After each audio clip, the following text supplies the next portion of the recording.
Olá, meu nome é Saulo, eu sou professor de EBD e vou apresentar para vocês a lição número 8 da revista Palavra e Vida, edição 63, referente ao quarto trimestre de 2019.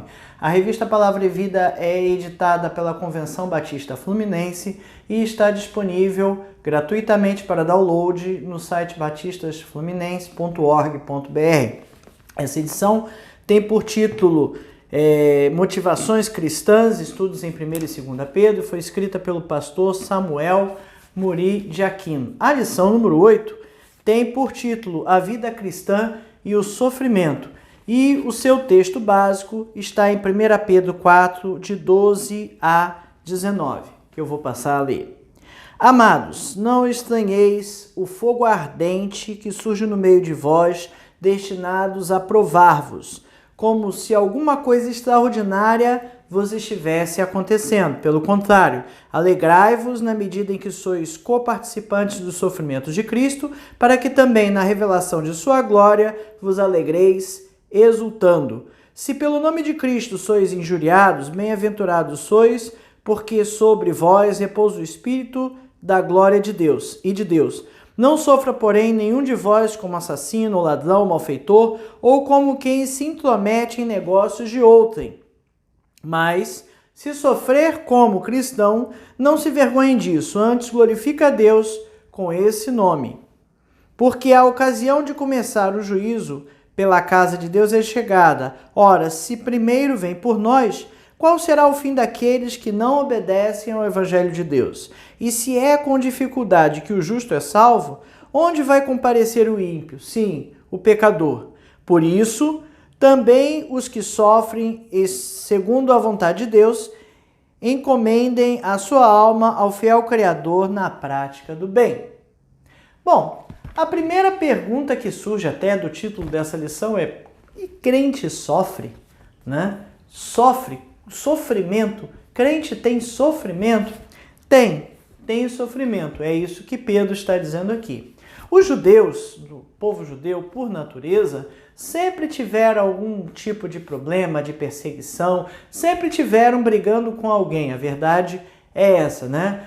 Quando estavam conquistando a sua terra, quando outros povos olharam de cara feia porque o povo estava crescendo e ficando numeroso, ou quando veio a disciplina de Deus e os trouxe, por exemplo, levou cativos à Babilônia. Então, sempre o povo esteve envolvido com perseguição e com alguma dificuldade. O comentarista, o pastor Samuel, comenta aqui que o imperador Nero colocou o fogo em Roma pelos anos de 64 depois de Cristo e para botar a culpa nos cristãos. E aí por isso eles foram jogados às feras, queimados vivos, decapitados, enfim, sofreram todo o tipo de provação e sofrimento. Sofrimento ficou ruim. Sofreram todo tipo de provação e sofrimento por causa do nome de Cristo. O problema é que junto com esses crentes judeus, tinham os crentes que eram gentios, eles não eram judeus, eles não eram participantes de toda essa história do povo judeu. Então não entendiam por que estariam sofrendo por estar seguindo a Cristo, que parecia, a primeiro ponto, ser uma coisa boa, E era uma coisa boa, só que o sofrimento, por amor de Cristo, era inerente naquela época, por essas razões que eu falei, e é inerente nos dias de hoje. O próprio Jesus nos ensinou isso. No mundo tereis aflições, tende bom ânimo, eu venci o mundo, lá em João 16:33. Jesus fala, eu terei aflições, o mundo tereis aflições, eu tive aflições, mas eu venci o mundo, então tende bom ânimo que vocês também conseguem. Agora, o que é interessante a gente perceber é que esse estudo, esse ensino de Jesus, de que o crente sofre, vai contra muita coisa que várias igrejas por aí têm pregado. Muitas igrejas têm pregado que você é filho de Deus, é vencedor, então você tem que ter o melhor e terá o melhor, enfim. Jesus disse, no mundo tereis aflições.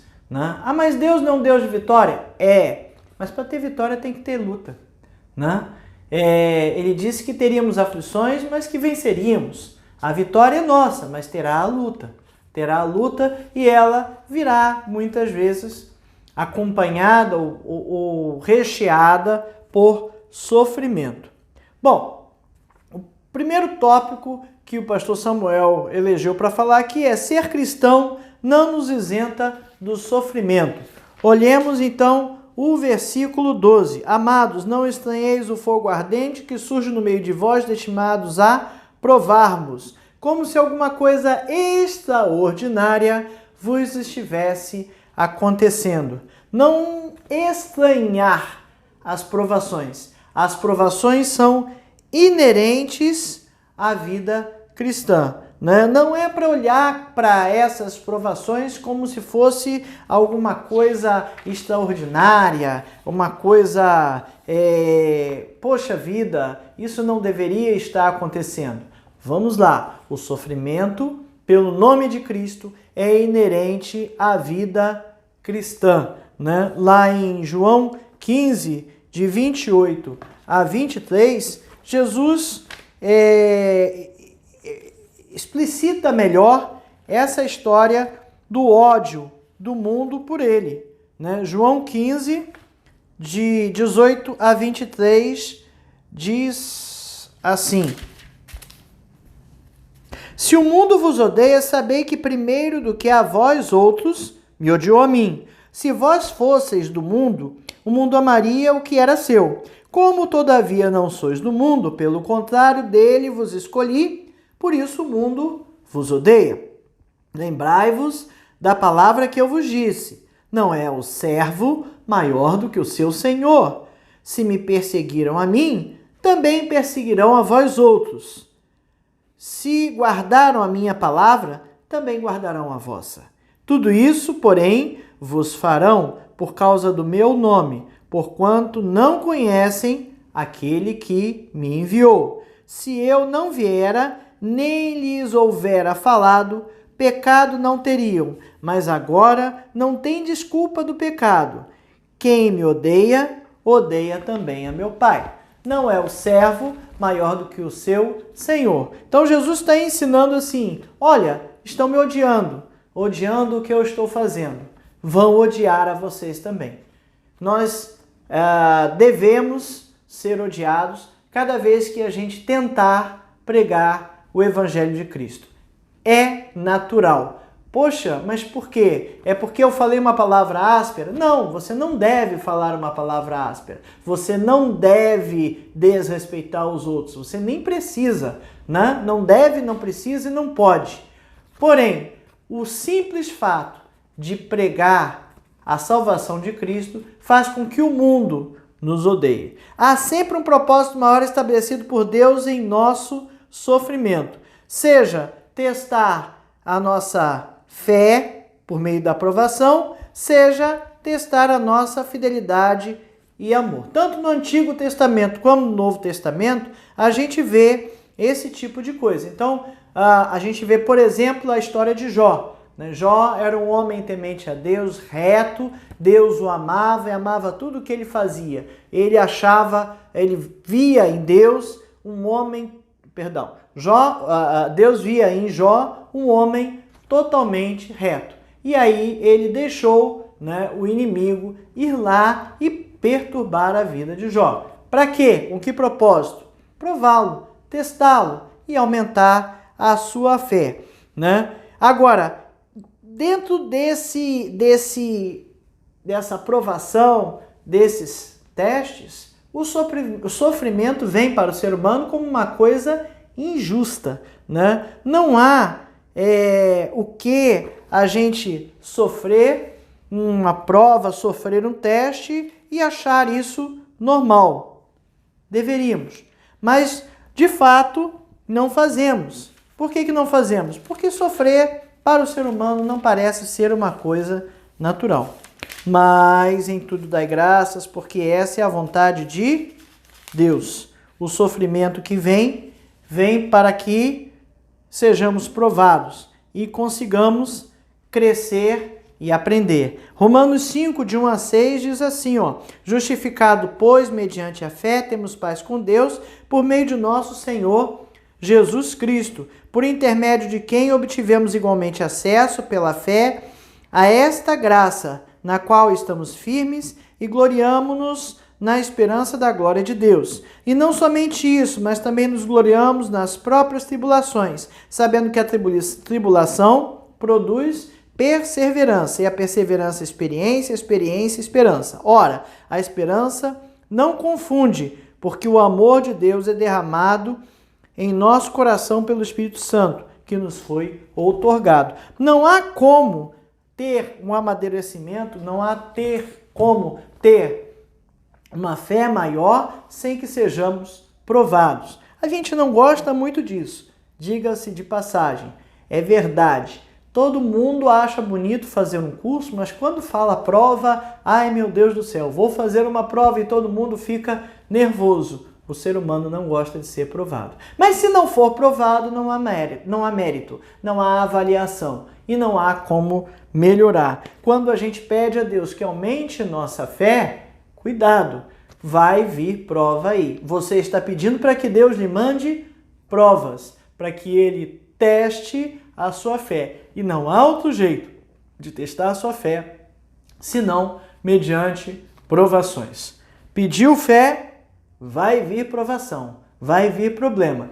Problemas que você tem condições de enfrentar, problemas dos quais Deus estará contigo, ok? Deus não é um Deus sádico, então Ele nos prova com um propósito de testar e de aumentar a nossa fé. Como Pedro disse, o fogo ardente, ele usa ali a figura do ouro sendo purificado. Lá em 1 Pedro 1,7, né? Lá no início do capítulo, na primeira lição, nós vimos isso. 1 Pedro 1,7, ele usa essa expressão. Vou ler aqui. 1 Pedro 1, versículo 7. Para que, uma vez confirmado o valor da vossa fé, muito mais precioso do que o ouro perecível, mesmo apurado por fogo, redundante em louvor, glória e honra na revelação de Jesus Cristo, a quem não havendo visto jamais a mais, no qual não vendo agora, mas crendo exultais com alegria indizível e cheia de glória. Então, Pedro usa essa expressão do fogo, do ouro. O ouro, para ser purificado, ele precisa ser derretido. As impurezas, como qualquer líquido, estabelecem níveis ou acima ou abaixo, dependendo da densidade, e você consegue tirar ali do meio um ouro puro, né? Então, o ouro, para ser provado, precisa passar por uma prova de fogo. E ele está usando essa mesma expressão, passando por uma prova, né? Um fogo ardente, não estranheis. O segundo tópico diz que ser cristão no sofrimento é identificação com Cristo. Então, o verso 13, né? Mas alegrem-se à medida que participam dos sofrimentos de Cristo, né? O sofrimento de Cristo, a minha participação no sofrimento de Cristo traz a minha alegria, porque eu estou sendo digno disso. Não parece uma coisa muito normal, não, né? Porque o ser humano, como já disse, não gosta de sofrer. Já pensou uma pessoa sofrendo e ficando alegre por isso? Parece algo meio assim, esquisito. Mas a ideia é essa. A ideia é alegrar-se por sofrer em nome de Cristo. Não é por sofrer.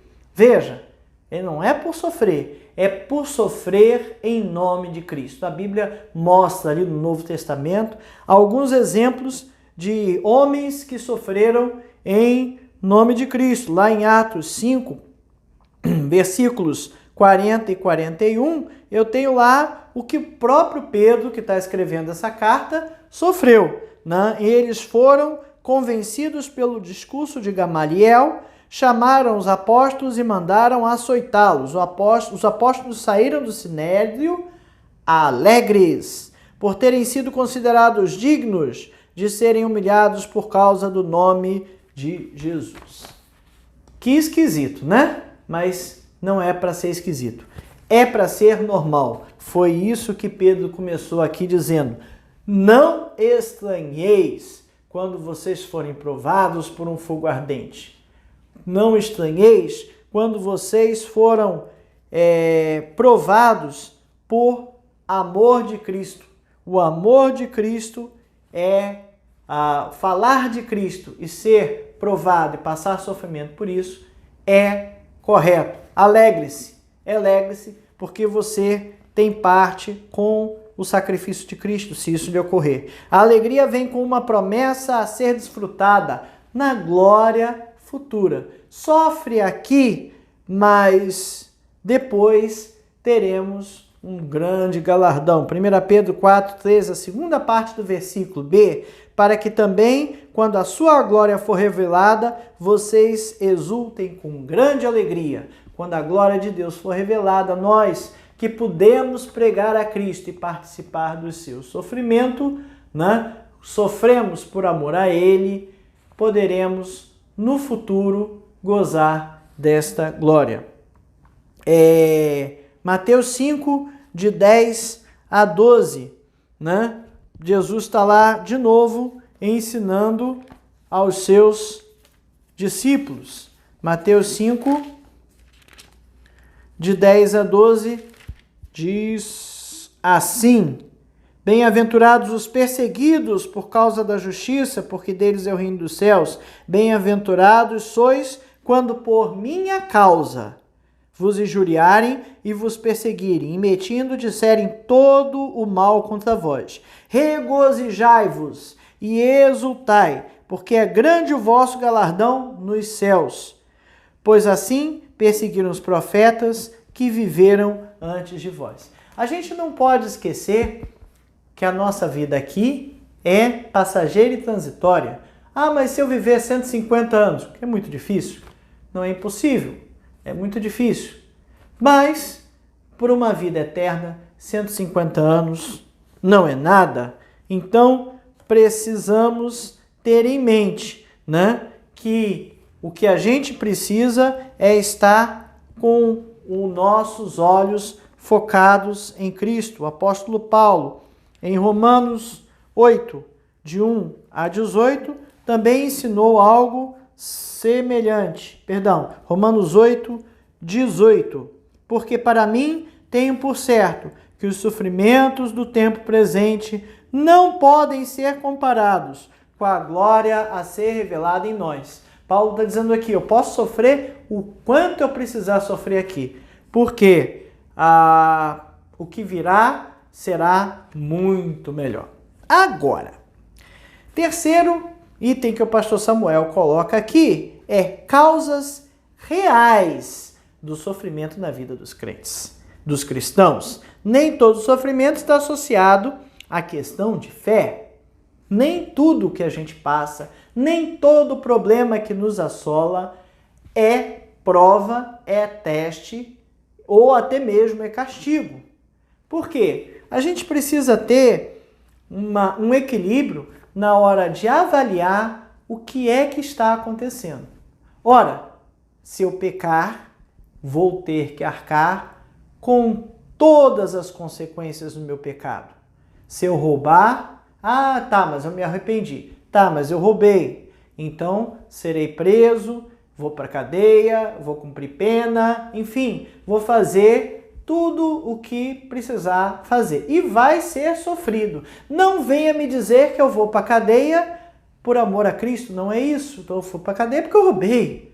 Não é isso? Então foi consequência direta do meu pecado. E se é consequência direta do meu pecado, esse sofrimento é aquele que não faz parte da vida do crente. A gente precisa reconhecer, quando está passando por um sofrimento, se aquilo ali é de fato consequência de um pecado, consequência de um erro, ou se aquilo ali é um sofrimento injusto, né? Foi de coisa ilícita ou não? Pedro diz ali, se algum de vós sofrer, que seja por amor a Cristo. Não por ser ladrão, não por ser enxerido nos negócios dos outros, não por nada disso, mas por amor a Cristo. O sofrimento na vida dos cristãos é uma oportunidade de glorificar a Deus. Olha, 1 Pedro 4,16. Contudo, se sofre como cristão, não se vergonhe, mas glorifique a Deus por meio desse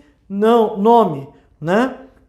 Ainda em Filipenses 1:29, olha Paulo falando da honra de sofrer por Cristo, porque vos foi concedida a graça de padecerdes por Cristo e não somente de crerdes nele.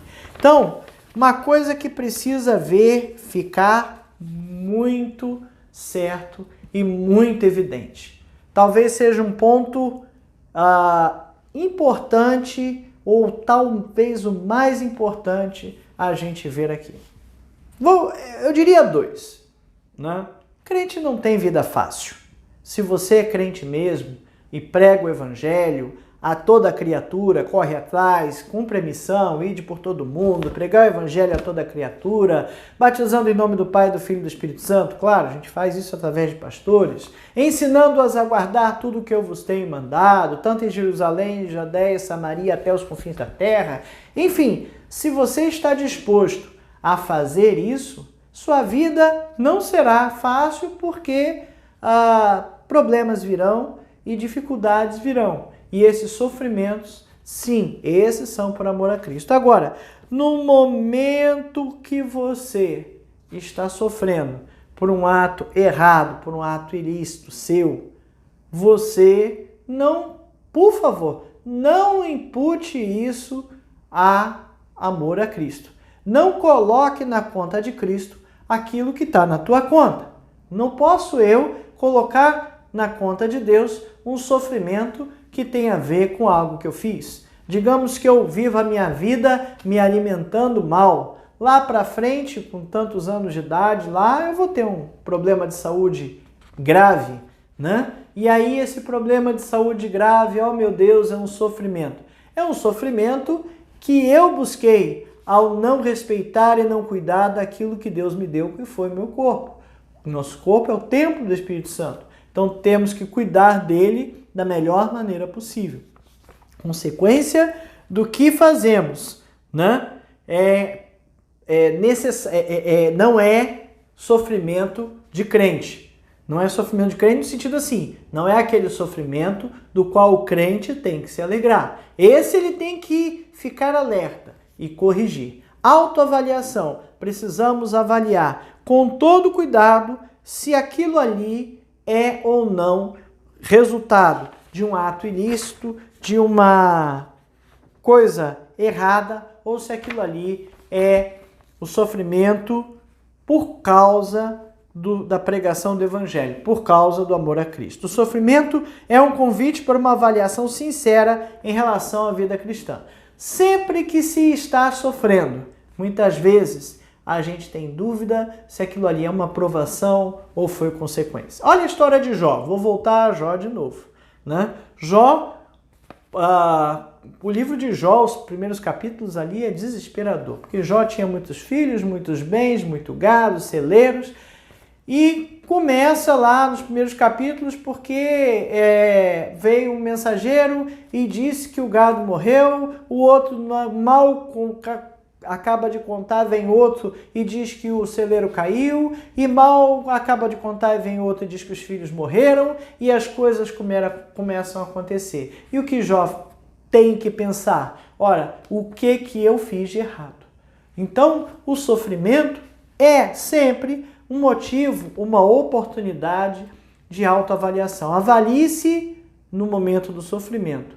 Seja sincero, seja equilibrado. Eu errei, no que eu errei? Isso é consequência do que eu fiz ou não? Se não for consequência do que eu fiz, pode ser uma prova, pode ser um teste. E vamos confiar em Deus. Sendo consequência ou não, Deus está aqui pronto para nos ajudar, nos aparar. Isso é que é bom, né? Deus está sempre do nosso lado, pronto para nos amparar, nos ajudar. Agora, sendo consequência de um pecado meu, mas não espere que as coisas saiam da sua frente assim e esteja tudo resolvido. porque não será assim. O sofrimento e a vontade de Deus na vida do cristão. Não existem situações nas nossas vidas que não entendemos, né? Sofrer por causa do nome de Cristo, sofrer injustamente, experimentar a vontade de Deus, pois sabe que Deus está no controle de todas as coisas. Eu acabei de ler Romanos 8:18, porque para mim tenho por certo sofrimento de presente, não pode ser comparado com a glória a ser revelada em nós. E lá no 28, sabemos que todas as coisas cooperam para o bem daqueles que amam a Deus, daqueles que são chamados segundo o seu propósito. Cuidado, né? Não vá fazer todos os erros possíveis e imagináveis, vá fazer coisas ilícitas e depois dizendo que está tudo no controle de Deus, né? Vamos lá, não vamos esquecer o livre-arbítrio. As coisas estão no controle de Deus, se assim eu deixar. Porque se eu não quiser, eu faço tudo errado, faço do meu jeito e arco com as consequências daquilo que eu fizer. Ok? No versículo 19 lá, de 1 Pedro 4, diz lá: sofrem de acordo com a vontade de Deus, devem confiar suas vidas ao seu fiel Criador. Né? Se a gente está sofrendo porque está pregando o Evangelho, se a gente está sofrendo porque está fazendo aquilo que realmente precisa sofrer, precisa fazer, então estamos sofrendo dignamente, né? Pedro, então, está falando aqui, lembrando a todos aqueles que estão dispersos na região que hoje a gente chama de Turquia, e está falando aos gentios, está explicando a eles por que sofrer por amor a Cristo, né? Praticar o bem. Praticar o bem é algo que às vezes nós crentes deixamos um pouquinho de lado. Não nos preocupamos tanto com praticar o bem. Porque o que salva é o arrependimento, o que salva é o sacrifício de Cristo. Porém, o que Cristo nos disse que devemos viver em amor. E viver amor é praticar o bem, né? E quando a gente faz coisas boas, né, pratica o bem aos outros, de uma forma altruísta, sem esperar que algo venha em troca, nós muitas vezes recebemos calúnia, difamação, provocação e perseguição, né? E o que o apóstolo Pedro orienta? Continua, né? Continua a fazer o que você tem feito. Continua a fazer o bem, porque assim Deus quer. Continua a fazer o bem, porque essa é a vontade de Deus. Lucas 23, 46, nos diz assim. É bom quando a gente ouve o próprio Jesus falar. 23, versículo 46. Ainda estou no 22, 23, 46. Nos diz assim: então Jesus clamou em alta voz: Pai, nas tuas mãos entrego o meu espírito. E nisso expiou. Né? No momento de sofrimento, Jesus estava sofrendo. E ele não pecou. Ele não errou.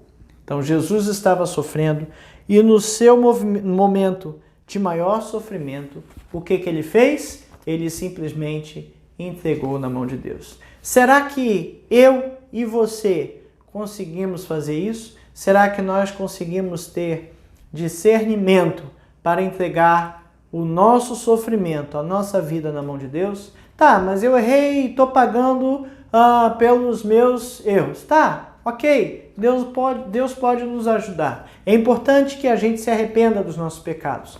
A Bíblia diz que se meu povo, que se chama pelo seu nome, se humilhar e orar, e se converter dos seus maus caminhos, então eu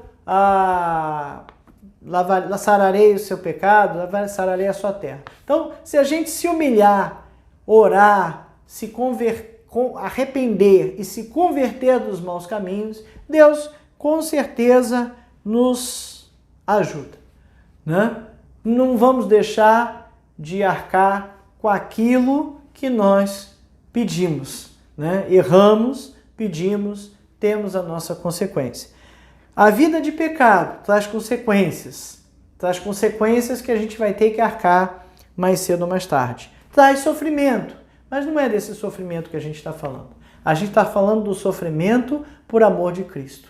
Cuidado com o que você ouve por aí, cuidado com o que pregam por aí, né? Crente não sofre, crente é um vencedor, tem tudo do bom e do melhor, porque Deus é dono do ouro e da prata, e os textos fora de contextos vão nos levando a acreditar que a nossa vida vai ser um mar de rosas. Não será. Se você faz a vontade de Deus, se você prega a palavra, se você faz o trabalho que tem que ser feito, vai ser difícil. Os irmãos não imaginam a dificuldade que é cada aula de EBD, cada gravação dessa, a quantidade de problemas e de coisas que aparecem na frente, a quantidade de impedimentos que aparecem. Porque é assim a vida cristã, né? A maturidade, o tempo de vida cristã vai fazendo você entender que essas coisas não podem te tirar do prumo. Por mais que tentem, e às vezes até conseguem, mas está errado. Para, volta, respira fundo, porque não é aí que você consegue vencer. A vitória está em Deus. Ele nos dá a vitória sobre esses problemas, né? E nos alegremos cada vez que a gente perceber que está sofrendo por amor a Cristo. Crente sofre? Sofre. Crente sofre. E pior, Pedro está nos dizendo, não estranheis. Não estranhe se você estiver sofrendo por amor a Cristo. Que Deus nos abençoe, nos ajude e nos mantenha em seus caminhos.